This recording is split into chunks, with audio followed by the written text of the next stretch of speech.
Pourquoi c'est quand je lance la caméra que le chien aboie?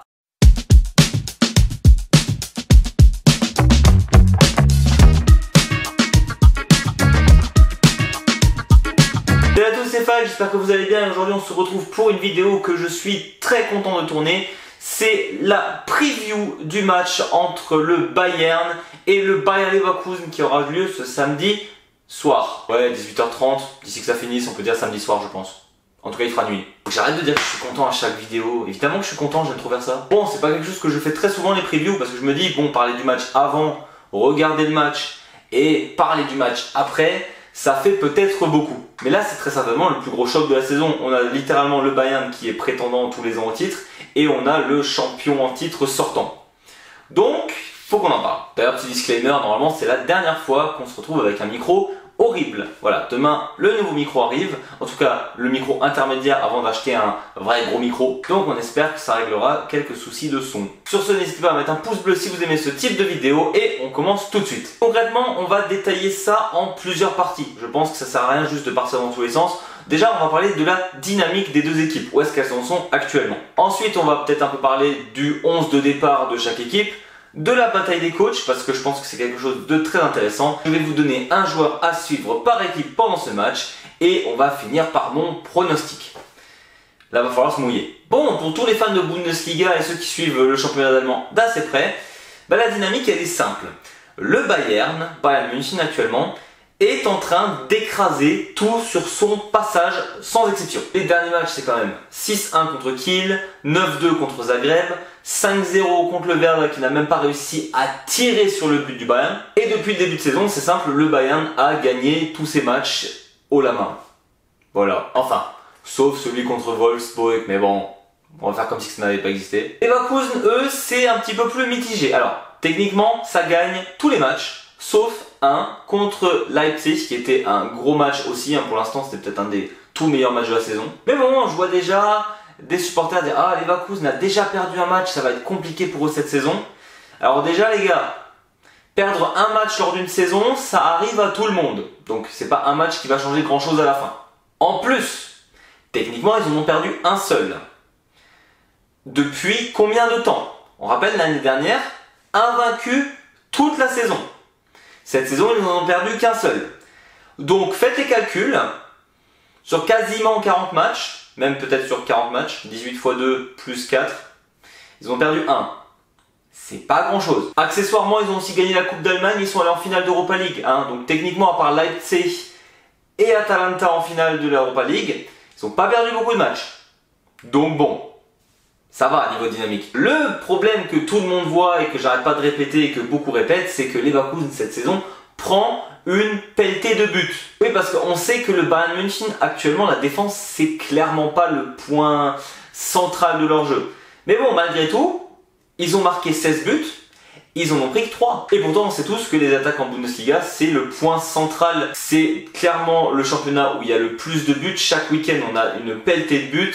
On sait même qu'il y a parfois plus de buts dans ce championnat alors qu'il n'y a que 18 clubs par rapport à certains championnats où il y en a 20. Et malgré ça, le Bayern n'a pris que 3 buts. Franchement, c'est très honorable. Alors que les Leverkusen, ils sont presque sur le même taux de buts que le Bayern. Le Bayern en marque 16, les Leverkusen en marque 13. 3 de moins, c'est pas grand chose. Mais ils en prennent 9. Et là, c'est une grosse différence. Tu prends 3 fois plus de buts que le FC Bayern München. Quand on dit qu'il faut faire quelque chose au niveau de la défense de Leverkusen, alors je rappelle, je pense sincèrement que la fatigue y est pour beaucoup. Les gars, Leverkusen, ils n'ont pas l'habitude de jouer autant de matchs que ce qu'ils ont fait l'année dernière. Entre temps, on a eu l'Euro où beaucoup de joueurs de Leverkusen ont participé. Je pense que les gars sont totalement grapta. C'est vrai que au-delà de la fatigue, Frimpong et Grimaldo, qui sont excellents à leur poste, font moins les efforts défensifs qu'ils faisaient l'année dernière. Il se repose beaucoup plus sur Ta et Tapsoba en défense, mais c'est vrai qu'il va falloir les épauler parce qu'il a quand même une défense à 3. Si ceux qui sont un peu plus mis en avant, c'est-à-dire Grimaldo et Frimpong, ne reviennent pas complètement, oui, ça va créer des énormes espaces et forcément Leverkusen va prendre une pelletée de buts encore. Et pour ce qui est du Bayern, pour l'instant tout va bien. Niveau dynamique, il n'y a rien à dire. Tu mets 16 buts, t'en prends 3, tu mets 9 buts en Ligue des Champions lors de ton premier match, t'en prends quand même 2 à ce moment-là, mais parce que tu t'es relâché. Pour le coup, il n'y a rien d'alarmant. Voilà, le Bayern arrive extrêmement serein lors de ce match. Et je pense que Leverkusen le sait, et Leverkusen va venir pas forcément en puissance lors de ce match. Oui, parce que ça se joue à Munich aussi. Je l'ai peut-être pas précisé, mais il y a un petit avantage pour le Bayern à ce niveau-là. En tout cas, pour ce qui est du jeu des dynamiques, sincèrement, je le donne au Bayern pour l'instant. Invaincu, vient avec énormément de sérénité sur les 3 derniers matchs. Et malgré la force offensive qu'est Leverkusen, il y a quand même encore quelques soucis à régler au niveau défensif et parfois aussi au niveau réalisme. On s'attaque tout de suite aux 11 de chaque équipe et je pense sincèrement qu'il n'y aura pas de surprise. Techniquement, les deux coachs vont aligner leurs meilleures équipes. Et c'est logique. Au-delà du rapport de puissance entre le Bayern et Leverkusen lors de ce match, clairement ils veulent mettre un statement. Le but c'est de montrer qui est le meilleur club allemand actuellement. Pour ce qui est de Leverkusen, donc pas de surprise, Radecki dans les buts. D'ailleurs il va falloir faire attention à lui parce qu'en général contre le Bayern ça devient le meilleur gardien au monde. C'était comme Zouma à l'époque quand on était à Mönchengladbach. Toujours l'impression que c'était le meilleur gardien au monde du moment où il jouait le Bayern celui-là. En défense centrale, Tapsoba, Hincapié. Belocian, je ne le vois pas être titulaire lors de ce match-là. Évidemment, en être sur les côtés, Grimaldo et Frimpong, ça me semble évident. En numéro 6, évidemment, Xhaka, qui est actuellement un des meilleurs à son poste, faut dire ce qui est. Et Alex Garcia, qui est arrivé au club et qui fait de très belles impressions pour l'instant. Pas totalement sûr pour ce qui est d'Adli en attaque. Peut-être qu'il va faire jouer Martin Terrier dès le début, ça faut voir. Ce qui est sûr, c'est que Wirtz et Schick ou Boniface seront de la partie, ou en tout cas s'il y en a un des deux qui n'est pas titulaire, il rentrera pendant le match, c'est certain. Et n'empêche, on peut dire ce qu'on veut, mais quelle équipe? Les gars ont vraiment des forces à tous les niveaux. Et quand on voit le 11 de Leverkusen, déjà c'est extrêmement physique, et d'ailleurs je pense que la bataille du physique, Leverkusen le gagne contre le Bayern. Et surtout, ça joue très vite en attaque. Quand ça récupère un ballon, va falloir être très vif, parce que ça peut aller très vite. Et je parle pas seulement des côtés, même au centre, Xhaka, Wirtz, Schick, ça va très vite au niveau du jeu de passe. Pour le 11 du Bayern, pareil, je ne pense pas qu'il y aura énormément de surprises. Est-ce que Neuer déjà sera remis de sa blessure? On espère, parce qu'il faut dire ce qui est, quand tu as Ulreich ou quand tu as Neuer dans les buts, c'est pas la même. Ulreich est un très bon gardien, mais beaucoup moins rassurant pour son jeu de pied. Neuer est meilleur à ce niveau-là et rassure ses défenseurs en général. Ensuite, sans surprise, on aura en défenseurs centraux Minge ou Upamecano. À gauche, il va clairement faire jouer Davis sur ce match. Et en défenseur droit, je pense quand même que ce sera Konrad Laimer. Sur un match comme celui contre Leverkusen, tu veux avoir tes joueurs à leur meilleur poste. Et Kimmich reste quand même un meilleur 6 carrière droit. Donc Kimmich ira en 6 et Laimer décalera à droite. Pas totalement sûr pour le deuxième 6. Est-ce qu'il va vraiment mettre Pavlovic dès le début? Est-ce qu'il a assez d'expérience pour jouer ce match dès le début? Moi, je pense qu'il a le niveau. Après, est-ce qu'il tiendra la pression? Ça, c'est autre chose. Alors que quelqu'un comme Guerrero, ça lui fait pas peur. Et vu le traitement actuel avec Palhinha, je ne pense pas qu'il sera titulaire malgré qu'il fasse de très bonnes impressions lorsqu'il est là. Pour ce qui est de l'attaque, quasiment aucun doute. Gnabry, Musiala, Olise, Kane. Je pense qu'on peut laisser ça comme ça et que ça va le faire sans aucun souci. Vu le niveau des 4 actuellement, ça serait bizarre de ne pas faire ça. Sauf s'il y a un blessé évidemment. Bon, ce qui est du 11 du Bayern, c'est très fort. Des stars quasiment à tous les niveaux, tout simplement. Mais ce qui va m'intéresser vraiment dans cet effectif, c'est la capacité de récupération des 6, donc de Kimmich et de celui qui sera avec lui, pour envoyer les gars devant, faire des masterclass tout simplement, parce que la triplette Olise, Musiala, Kane, j'en reviens toujours pas à ce qu'ils ont mis au Werder. Et quand on regarde les deux effectifs, ça se discute quand même qui a le meilleur. Je pense que le Bayern a intrinsèquement des joueurs meilleurs au niveau individuel. Après, faut pas sous-estimer les gars de Leverkusen qui ont un collectif extrêmement bien rodé. Et je viens de me faire une super passe décisive en parlant de collectif rodé. On passe tout de suite à l'analyse des coachs. J'ai déjà mentionné dans une autre vidéo, je trouve qu'il y a beaucoup de ressemblances dans les jeux du Bayern et de Leverkusen. C'est deux équipes qui ont encore du mal un peu à se trouver défensivement. Par contre, les 6 ont un rôle primordial lors de la récupération de balles et vont envoyer très rapidement les gars en avant. Une grosse différence peut-être au niveau de l'attaque, c'est que j'ai l'impression que Leverkusen tente beaucoup plus de centres. Le Bayern n'a clairement pas des joueurs aussi percutants que Grimaldo et que Frimpong sur les côtés, qui tentent des centres à tout va et qui vont marquer de la tête. Le Bayern joue plutôt au centre avec des passes très rapides au sol. Dans tous les cas, c'est très rapide en fait. Et donc c'est super intéressant de voir ce que vont mettre en place les deux coachs pour ce match. Xabi Alonso déjà connaît très bien le Bayern. Xabi Alonso a joué au Bayern, connaît l'organisation, les a déjà affrontés en tant que coach du coup plusieurs fois, et donc je suppose qu'il est un peu plus près de ce qu'il attend et va mettre tout en place d'ailleurs pour gérer l'attaque du Bayern. Techniquement, Xabi Alonso est beaucoup plus serein que Kompany lors de ce match, et c'est logique, il connaît mieux son groupe, il connaît mieux l'adversaire, donc une sérénité certaine qui se dégage de son côté. Et du coup pour Vincent Kompany c'est beaucoup moins le cas. Alors lui aussi, ancien joueur devenu coach, qui a fait des belles choses en Angleterre, qui est quand même beaucoup moins serein dans ce principe qu'il n'a jamais joué contre Xabi Alonso et Leverkusen cette saison. Mais c'est peut-être là le gros point fort de Kompany étonnamment, c'est qu'il a la capacité de surprendre son adversaire, là où Xabi Alonso, malheureusement pour lui, ne va pas surprendre quiconque, vu qu'on sait comment ça joue maintenant Leverkusen. Kompany, on ne sait pas exactement encore comment le Bayern évolue et va évoluer avec le temps. Donc est-ce que Xabi Alonso va se baser sur le Vincent Kompany des dernières semaines? Logiquement oui, le scouting report va se faire là-dessus. Mais n'empêche que Kompany n'a sûrement pas encore dévoilé toutes les armes qu'il a et qu'il prépare avec son staff. Et ça peut totalement surprendre l'adversaire. Et vu que les deux ont un style ultra offensif, se faire surprendre dans ce type de style-là, tu peux facilement marquer plus de buts. Tu peux aussi facilement t'en prendre aussi plus si c'est mal ficelé. Et du coup, ce serait un peu ma conclusion sur les coachs. D'un côté, on a vraiment la sérénité de Xabi Alonso qui connaît son groupe. Et d'un autre côté, j'ai envie de dire la surprise de Vincent Kompany.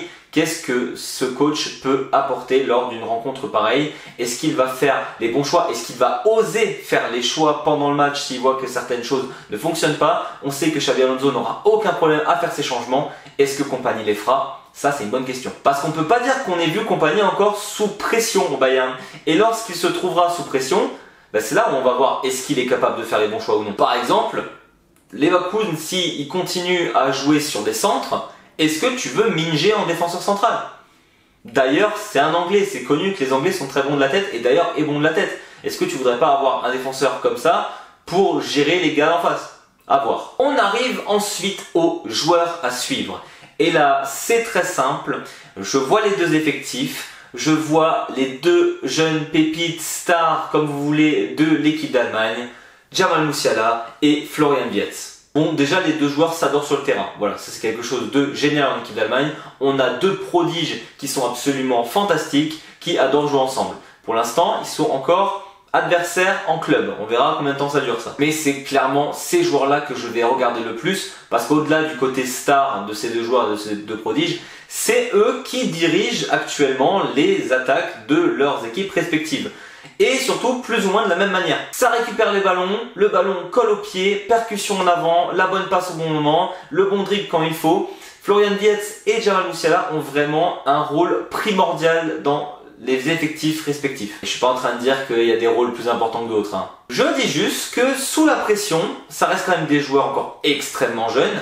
Est-ce qu'ils sont capables de faire abstraction de l'importance de ce match? Parce que ça non plus je ne l'ai pas mentionné. Si le Bayern gagne, ça commence à prendre un petit coussin par rapport à Leverkusen, il faut dire ce qui est. Est-ce que ces deux jeunes joueurs arrivent aussi à mettre leurs égos de côté? Comme dit, c'est des effectifs extrêmement bien fournis. Est-ce qu'ils vont pas forcer pour essayer de marquer pour prouver que l'un est meilleur que l'autre? Et bien jouer collectif comme leur club le demande? Ça, on verra aussi. Mais pour le coup, à ce niveau-là, je m'en fais pas. C'est des joueurs qui sont quand même très collectifs en général. Même si Musiala a tendance des fois à faire le petit dribble de trop qui énerve. Et Wirtz le tir de trop qui énerve. Voilà, je veux absolument voir est-ce que ces deux joueurs sont capables de se comporter comme des patrons, comme les stars offensives qu'elles sont. À voir, et vraiment c'est quelque chose qui va m'intriguer lors de tout ce match. À chaque fois qu'un des deux aura le ballon en pied, qu'est-ce qu'il en fait? Est-ce qu'il prend la bonne décision? Ça va être quelque chose de super intéressant. Puis si ça peut se rendre coup pour coup, on est quand même content. Et donc avec tous ces éléments, finalement, quel est mon pronostic final? Clairement, la dynamique pour moi, elle va du côté du Bayern. Pour ce qui est des effectifs, je suis plutôt 50-50. Je pense sincèrement pas qu'il y ait un effectif qui écrase l'autre sur le papier. À aucun moment c'est le cas. Pour ce qui est de la bataille des coachs, je la donne quand même plus à Xabi Alonso qui pour moi est plus expérimenté et actuellement un des meilleurs coachs au monde tout simplement. Donc tout ça fait que ça nous fait pas avancer beaucoup. Parce que j'ai un point pour le Bayern, un point pour Leverkusen et 50-50 pour un autre. Je pourrais aussi mentionner que le Bayern va jouer Bayer Leverkusen et que même avant leur saison de champion, s'il y avait un club ou deux où le Bayern München perd toujours, c'est soit Gladbach, soit Leverkusen. Et ça, c'est le petit truc qui me fait peur quand même. Oui, parce que j'essaye d'être neutre, mais je suis quand même pour le Bayern. Et malgré ça, je pense sincèrement que le Bayern va gagner ce match. Les gars ont le couteau entre les dents depuis le début de saison. Le but, c'est de gagner des titres et de montrer que c'est la meilleure équipe d'Allemagne et que ça l'est de nouveau surtout. On a bien vu la semaine dernière, Bremen avait gagné la saison dernière. Ils sont venus pour les bouffer. Simplement. Alors, Leverkusen ne se fera pas bouffer, loin de ça. N'empêche que je pense que le Bayern a les ressources nécessaires pour gagner ce match. Ça m'étonnerait pas qu'il y ait un match nul non plus, mais on va essayer de se mouiller et dire que le Bayern gagne et se fait un petit écart de 6 points sur Leverkusen, ce qui serait déjà très bien en début de saison. Surtout qu'il y aura forcément des erreurs de part des autres à un moment donné pendant la saison. Et donc mon prono est assez culotté, j'ai envie de dire, mais je donne un 4-2 au Bayern München. Je pense sincèrement qu'il y a une lacune en défense actuellement à Leverkusen et que le Bayern va exploiter ça à fond. Je pense sincèrement que Olise, Musiala, Kane actuellement c'est peut-être une des meilleures triplettes au monde. Malgré ça, la défense du Bayern c'est clairement pas du béton armé. Frimpong, Grimado ils vont se faire plaisir sur les côtés. Et le Bayern et les erreurs défensives, on connaît. Donc je ne vois pas Leverkusen ne pas marquer sur ce match. Alors peut-être que 4-2 c'est très sévère. Je vais partir du principe que les équipes sont assez réalistes sur le match. Je donne quand même un petit point en plus au Bayern sur la défense étonnamment. Ce qu'il ne faut absolument pas, c'est que Leverkusen dès le début décide de mettre le rythme que eux veulent, c'est-à-dire presser le Bayern à chaque fois qu'ils ont le ballon au pied, parce que Munich, on sait que les 15 premières minutes ça va être un peu compliqué, qu'ils vont avoir du mal à démarrer. Et si Leverkusen claque déjà 1 ou 2 buts en début de match, là ça peut faire mal mais dans l'autre sens. En tout cas ce qui est sûr c'est que j'ai trop hâte de regarder ce match samedi soir. Et évidemment on en parlera dans l'hebdo de lundi. Voilà, c'était tout pour moi. Très hâte de suivre ce qui va se passer ce week-end. Et nous on se retrouve très vite pour de nouvelles vidéos. D'ici là je vous dis servus.